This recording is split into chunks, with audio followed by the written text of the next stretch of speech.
국기에 대하여 경례.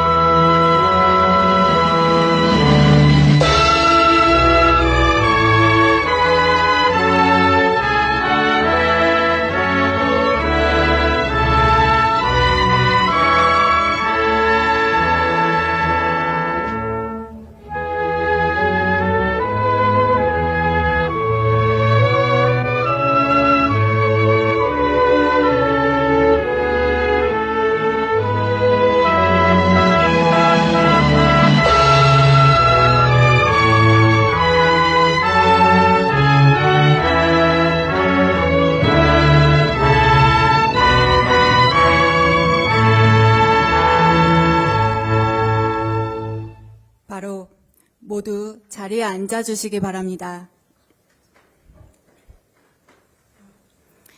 지금부터 인도 동포 간담회를 시작하겠습니다. 안녕하십니까? 저는 오늘 행사의 사회를 맡게 된 조혜정입니다. 이렇게 뜻깊은 행사에 사회를 맡게 되어 매우 영광스럽습니다. 첫 순서로 참석 동포를 대표하여 조상현 제인도 한인회 총연합 회장님께서 환영 인사를 해주시겠습니다.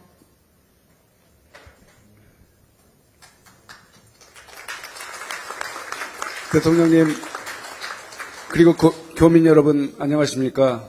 제인도 한인회 총연합 회장 조상현입니다.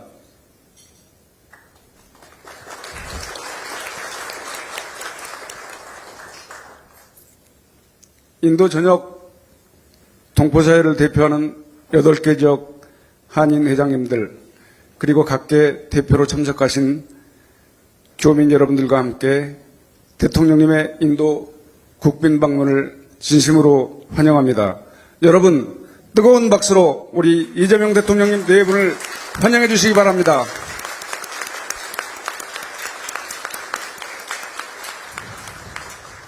존경하는 이재명 대통령님, 해외에 나가보면 모두 애국자가 된다고 합니다.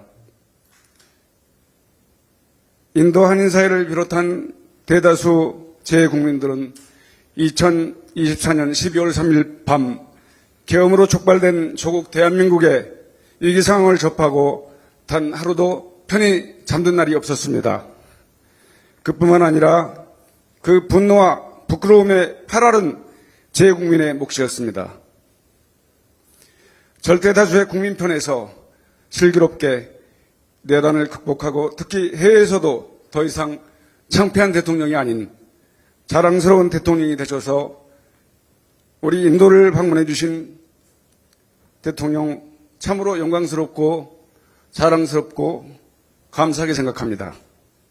존경하는 대통령님, 대통령님의 업무 스타일을 고려할 때 인도에 대해서 상당 부분 파악하고 오셨을 것으로 짐작되기 때문에 일반적인 소개나 수치 중심의 설명을 생략하고 인도 현지의 한류와 관련된 현장 분위기를 중심으로 간략하게 환영사에 보탤까 합니다.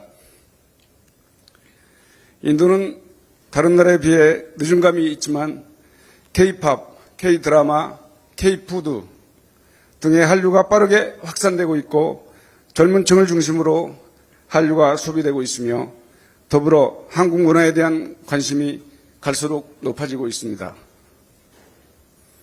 많은 사람들이 한류를 체험하기 위해 현지의 한국 식당을 찾고 한국 여행을 가고 싶어 합니다. 한류가 자리 잡기 쉽지 않은 완고하고 보수적인 인도의 분위기가 빠르게 변하고 있다고 볼 수 있겠습니다. 이런 흐름 속에서 진출 기업들과 업종을 망라한 중소상공인들 역시 인도 시장에서 성과를 확대해 나가고 있으며 중산층을 비롯한 소비계층에서는 한국 제품에 대한 신뢰도가 상당히 높습니다. 대통령님께서는 취임사에서 외교의 지평을 넓히고 국제적 위상을 높여 대한민국 경제 영토를 확장해 나가겠다고 하셨습니다. 대통령님, 제2인도 한인사회는 대통령님의 이번 인도 방문을 계기로 15억 인구, 글로벌 공급망의 핵심 생산 거점이 될 인도가 대한민국이 확장해 나가야 할 경제 영토의 범주로 인식되고 정부의 외교 및 경제정책 그리고 우리 기업과 동포사회의 역량이 모아짐으로써 실질적인 성과로 이어지기를 기대하고 있습니다. 사랑하는 이재명 대통령님, 대통령께서는 꽤 오래전 상대원 시장 연설에서 이재명이 하는 모든 일은 우리 서민들의 삶과 이재명의 참혹한 삶이 투영되어 있다고 하셨습니다. 그리고 대통령이 되셔서 실제로 국민의 삶을 가장 중심에 두고 국정을 운영하시는 것을 인도에서나마 미디어를 통해서 매일 접하고 있습니다. 대통령님의 고단했던 지난 삶을 위로드리며 지금 하시는 모든 일에 박수를 보내며 응원합니다. 우리 대한민국 국민과 대통령님 네 분의 앞날에 무궁한 영광과 건강과 안전이 함께하기를 희망하며 대통령님 네 분의 인도 방문을 다시 한번 환영합니다. 감사합니다. 네, 조상현 회장님의 따뜻한 환영의 말씀 감사합니다.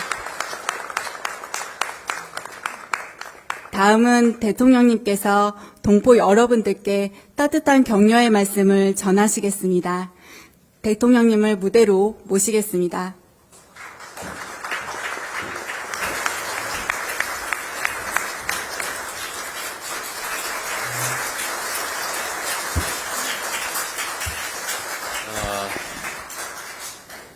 여러분 반갑습니다. 인도 인구가 1억 14억 6천만 명인가 된다던데 대한민국 교민들 숫자가 12,000명밖에 안 된다고 해서 참 희한하다 이런 생각을 했습니다. 인도 전체 규모에 비하면 너무 속닥하죠? 앞으로 우리 교민회장 말씀하신 것처럼 달라질 겁니다. 또 달라지게 해야 되겠죠.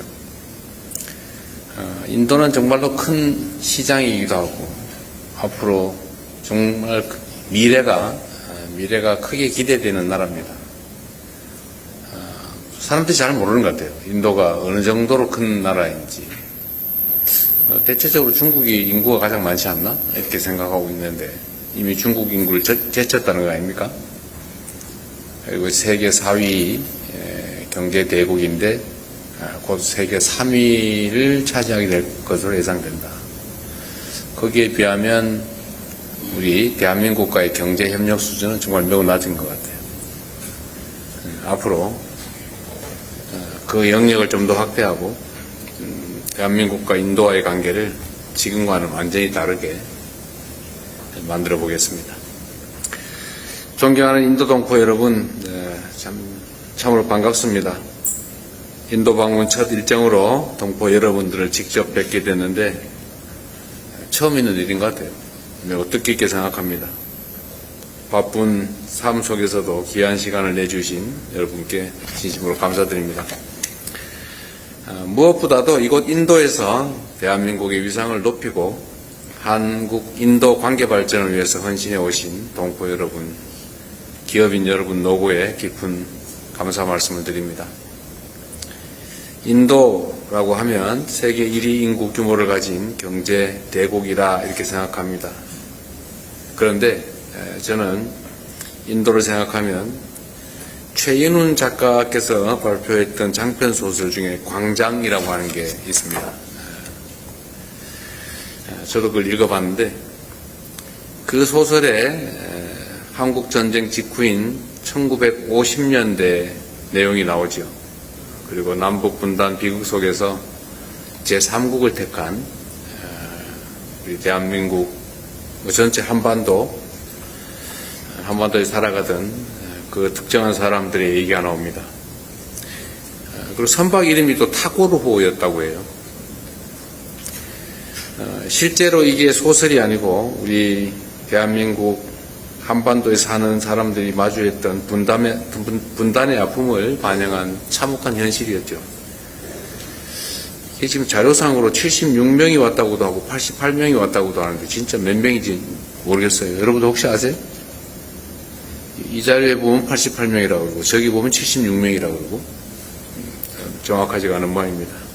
그런데 여하튼 소위 전쟁포로들이 북한, 남한 둘 다 아니고 제3국을 선택해서 그 대표적인 제3국인 인도로 왔다고 합니다. 그리고 이 자리에 당시 인도에 정착해서 일본 인도의 동포사회 초창기를 이끌어 오셨던 분들 후손도 계시다고 하더라고요. 누구세요? 손 한번 들어보세요. 할아버지. 한 분 계시군요. 당시 인도 한인 1세대 여러분들이 얼마나 많은 고난과 희생을 치렀겠습니까? 식민지 지배와 분단, 전쟁과 군사 독재를 극복하고 이제는 경제 발전과 민주화를 동시에 이뤄낸 우리 대한민국에서 다시는 그런 참혹한 일이 발생하지 않도록 최선을 다하겠습니다. 아울러 새로운 희망을 찾아 국적도 없이 혈혈단신으로 기댈 곳 하나 없는 타지로 떠나서 그러나 그 속에서 다시 역경을 딛고 일어선 인도 한인 1세대 분들의 그 열정과 헌신에 존경의 마음을 표합니다. 한국전쟁 이후 인도에 정착한 한인 1세대는 어려움을 극복하고 성공적으로 정착한 건 물론이고 또 대한민국 국적을 취득해서 한민족의 정체성을 간직하면서 인도 동포사회의 기틀을 마련하는 데 큰 역할을 했다고 들었습니다. 이후에 1990년대 인도 정부의 본격적인 경제 개방 정책에 힘입어서 우리 기업들이 진출하면서 한인 사회가 빠르게 성장하고 또 오늘날 우리 회장님 같은 분들의 노력으로 탄탄한 공동체로 자리 잡았습니다. 최근에는 우리 한인회를 중심으로 어려움을 겪는 우리 동포들의 수술비를 모금해서 지원하는 등 서로를 돌보는 공동체 정신이 더욱 빛나고 있다고 들었습니다. 참으로 잘하고 계십니다. 이처럼 남북의 동포들이 함께 살아가는 인도 동포사회는 우리 한반도에서 우리가 만들어 가야 할 평화와 번영의 미래를 잘 보여준다고 생각됩니다. 한국과 인도는 1973년에 수교했습니다. 정치, 경제, 문화 등 다양한 분야에서 협력을 확대해왔고 2015년 특별 전략적 동반자 관계를 수립한 이후에 우리 양국 관계가 상당 정도 발전해오고 있습니다. 그러나 사실 말씀드렸던 것처럼 그렇게 크게 확장되지는 못했습니다. 제가 조금 전에 인도 외교장관하고 잠깐 얘기를 했는데 물론 내일 모디 총리와 또 대화하게 되겠지만 인도 당국 역시 대한민국과 인도 간의 협력 관계가 상당히 오랫동안 정체돼서 충분히 만족스럽지 못하다는 점에 대해서 공감했습니다. 베트남이 우리와 교류하는 큰 교류 상대국이긴 한데 그렇다고 하더라도 우리가 베트남에 진출한 한국 기업이 한 10,000개쯤 됩니다. 근데 여기는 760개라든가 600몇십 개라든가 그것밖에 안 된다고 해요. 교민수도 아까 말씀드린 것처럼 12,000여 명이 불과하다. 인도가 가진 그 큰 잠재력에 비하면 한국과 인도 간의 협력 수준은 상당히 낮다고 하는 점에 대해서 인도 당국도 동의합니다. 그래서 아마 내일의 정상회담을 계기로 아마 한국과 인도 간의 관계는 지금과는 완전히 다른 차원으로 발전할 가능성이 매우 높습니다. 또 우리도 그렇게 노력해야 되겠죠. 인도는 단순한 소비 시장이 아니라 이제는 글로벌 생산과 공급망을 이끄는 핵심 국가가 되었습니다. 그리고 앞으로 더욱 성장할 것입니다.